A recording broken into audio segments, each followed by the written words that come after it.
Hello students, आज की इस वीडियो में हम लोग एनसीईआरटी गणित कक्षा 10 के प्रश्नावली 7.2 का क्वेश्चन नंबर 4 और 5 हल करने वाले हैं।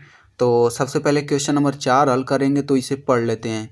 तो इसमें कहा जा रहा है कि बिंदुओं -3, 10 और 6, -8 को जोड़ने वाले रेखाखंड को बिंदु -1, 6 किस अनुपात में विभाजित करता है।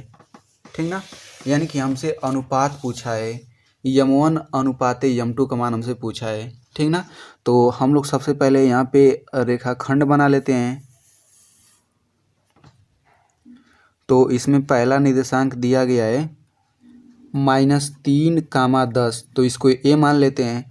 और दूसरा निर्देशांक दिया गया है 6, -8, तो इसको बी निर्देशांक मान लेते हैं। ठीक ना, और यहाँ पे जो बिंदु विभाजित कर रहा है इसको हम लोग मान लेते हैं पी, और ये बिंदु है -1, 6। ठीक ना, तो हमसे पूछा है कि ये जो बिंदु है पी, ये ए बी को किस अनुपात में विभाजित करेगा। ठीक ना, तो हम लोग लिखेंगे इसके बाद, माना बिंदु पी -1, 6 रेखाखंड ए बी को यम1 संबंधी यम2 के अनुपात में विभाजित करेगा। ठीक ना, इसलिए विभाजन सूत्र से तो यम1 संबंधी यम2 यानी कि यम1 अपान यम2 का मान हमें बस ज्ञात करना है।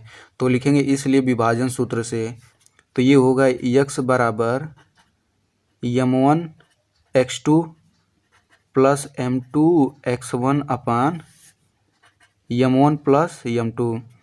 तो हम लोग केवल x वाला केवल विभाजन सूत्र का फार्मूला लगाएंगे, क्योंकि केवल एक ही से वो आंसर आ जाएगा। तो इसे ये बीच वाला x और y का मान होता है, और ये x1 का मान हो जाएगा और y1 का मान, इधर ये x2 बराबर 6 हो जाएगा, y2 बराबर -8 हो जाएगा। तो अब हमें बस मान रखना है, तो x बराबर -1 है, तो यहाँ पे -1 हो जाएगा बराबर, और यम1 हो जाएगा, फिर इंटू x2 का मान कितना है, x2 का मान 6 है, तो ये हो जाएगा 6 प्लस ये हो जाएगा m2 इंटू x1 का मान हो जाएगा -3 बटा यम1 प्लस यम2। ठीक ना, तो अब हम लोग इस यम1 प्लस यम2 का इसमें गुणा कर देते हैं। तो -1 का गुणा इसमें होगा, तो ये हो जाएगा -यम1 फिर -यम2 बराबर ये हो जाएगा 6 यम1 -3 m2। ठीक, अब यहाँ पे देखिए -3 m2 है, तो इसको इधर पक्षांतर कर देंगे, तो ये हो जाएगा -m2 प्लस 3 यम2 बराबर 6 यम1। अब यहाँ पे -यम1 है, तो इधर हम लोग भेज देंगे, तो ये हो जाएगा प्लस यम1। तो यहाँ से ये हो जाएगा 2m2 बराबर 7 यम1।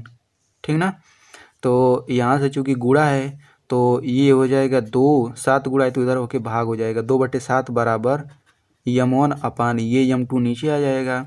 तो इस तरीके से हम लोग कह सकते हैं यम1 अपान यम2 बराबर आ गया 2/7, यानी कि यम1 संबंधे यम2 बराबर हो जाएगा 2/7। तो इस तरीके से ये क्वेश्चन हल हो गया। चलिए बढ़ते हैं अगले क्वेश्चन की तरफ। तो क्वेश्चन नंबर 5 में कहा जा रहा है कि वह अनुपात ज्ञात कीजिए जिसमें बिंदुओं ए और बी इतने को मिलाने वाले रेखाखंड यक्स अक्ष से विभाजित होता है। यानी कि जो ए बी रेखाखंड है वो यक्स अक्ष से विभाजित होता है। तो इस विभाजन बिंदु के निर्देशांक भी ज्ञात कीजिए, अनुपात भी ज्ञात करना है और इस विभाजन बिंदु का निर्देशांक भी ज्ञात करना है। ठीक ना, तो चलिए हल करते हैं इसको। तो सबसे पहले हम लोग एक रेखा खींच लेंगे और इसमें ए का निर्देशांक लिख लेंगे 1, -5, और बी का निर्देशांक हो जाएगा -4, 5। ठीक, तो ए बी को एक विभाजित करती है यक्स अक्ष, तो मान लेते हैं यक्स अक्ष इसी बिंदु से गुजरती है। ठीक ना, तो हमें ज्ञात करना है कि जो ये बिंदु है इस बिंदु का निर्देशांक हमें ज्ञात करना है, और ये बिंदु ए बी को किस अनुपात में विभाजित करता है हमें वो अनुपात भी ज्ञात करना है। ठीक ना, तो यहाँ पे एक चीज़ देखिए, जो ये बिंदु है ये ए बी पर तो स्थित है, लेकिन ये यक्स अक्ष पर भी स्थित है, क्योंकि ए बी रेखा यक्स अक्ष द्वारा विभाजित हो रही है। ठीक ना, तो इस बिंदु का निर्देशांक हम लोग मान लेते हैं x, जीरो, इसको P मान लेते हैं।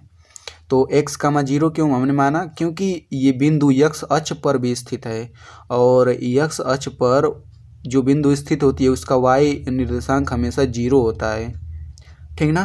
तो इसके बाद से हम लोग लिखेंगे माना विभाजन बिंदु का निर्देशांक x कामा जीरो है और यह बिंदु यानी कि विभाजन बिंदु रेखाखंड AB को m1 संबंधी m2 के अनुपात में विभाजित करता है। तो अब हम लोग यहाँ पे लगाएंगे विभाजन सूत्र का फार्मूला, ठीक ना। तो सबसे पहले अनुपात हम लोग ज्ञात करेंगे। तो ये हो जाएगा x1 का मान 1 हो जाएगा और y1 का मान -5, इधर x2 का मान -4 हो जाएगा, y2 का मान हो जाएगा 5, ठीक ना। और ये तो पता ही है कि x और y का मान होता है, x का मान x है, y का मान 0। तो सबसे पहले हम लोग y वाला फार्मूला लगाते हैं। तो y बराबर हो जाएगा m1 y2 plus m2 y1 बटा m1 प्लस m2। तो चूँकि y का मान 0 है तो हम लोग यहाँ पे 0 लिख लेते हैं। 0 बराबर m1 का मान हो जाएगा m1 ही रहेगा, गुणे y2 का मान हो जाएगा, y2 का मान 5 है तो गुणा 5 प्लस ये हो जाएगा m2 गुणे y1 का मान -5 है तो ये हो जाएगा -5 बटा m1 प्लस m2, ठीक ना। तो यहाँ से m1 प्लस m2 का 0 में गुणा करेंगे तो ये 0 हो जाएगा, फिर बराबर ये हो जाएगा 5m1 -5 m2। तो ये -5 m2 को इधर करेंगे तो +5 m2 हो जाएगा, फिर बराबर 5m1, ठीक ना। तो 5 का दोनों पक्षों में गुणा हुआ है तो हम लोग डायरेक्ट काट सकते हैं। तो ये हो जाएगा इस तरीके से m1 अपान m2 बराबर 1 हो गया। 1 को हम लोग लिख सकते हैं 1/1, ठीक ना।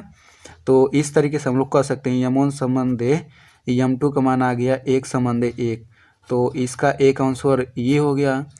अब हमें क्या ज्ञात करना है, इस बिंदु का निर्देशांक ज्ञात करना है। तो हमें केवल x का ज्ञात करना पड़ेगा।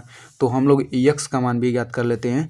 तो हम लोग लिखेंगे x बराबर m1 x2 plus m2 x1 अपान m1 प्लस m2।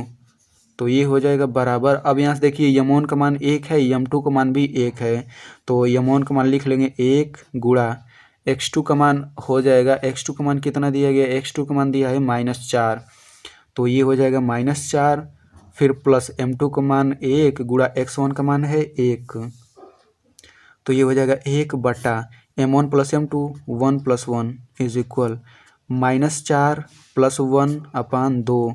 तो ये हो जाएगा -3/2। तो ये तो x का मान हो गया। तो हम लोग लिखेंगे अतः विभाजन बिंदु का निर्देशांक बराबर -3/2 कामा 0, क्योंकि ये x निर्देशांक इतना आया है और y निर्देशांक तो 0 है ही। तो इस तरीके से ये दोनों क्वेश्चन हल हो गए। आई होप आपको समझ में आ गया होगा। अगर कोई डाउट है तो आप कमेंट करके पूछ सकते हैं। तो स्टूडेंट, यदि आप ऐसे ही क्लास 10th के NCERT मैथ को सरल तरीके से पढ़ना चाहते हैं तो आप मेरे चैनल को सब्सक्राइब कर सकते हैं और सब्सक्राइब करने के बाद इस घंटे के निशान पे क्लिक करके ऑल पे क्लिक कर दीजिए।